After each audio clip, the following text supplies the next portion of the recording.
কোন অবস্থাতে নামাজ ত্যাগ ইসলামে অ্যালাউড না। আপনি লক্ষ্য করুন, নামাজ আপনি দাঁড়িয়ে পড়তে পারছেন না, ইসলাম বলে বসে পড়ো। বসে পড়তে পারছেন না, আল্লাহ বলেন শুয়ে পড়ো।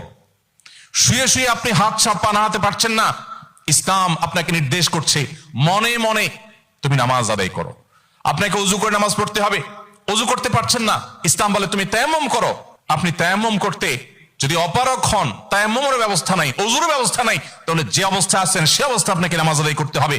নামাজের জন্য সতর ঢাকা ফরজ, কিন্তু এমন কোন পরিস্থিতি আছেন, আল্লাহ মাফ করুক, আপনার সতর ঢাকার ব্যবস্থা নেই, তাহলে ওই অবস্থায় আপনাকে নামাজ আদায় করতে হবে।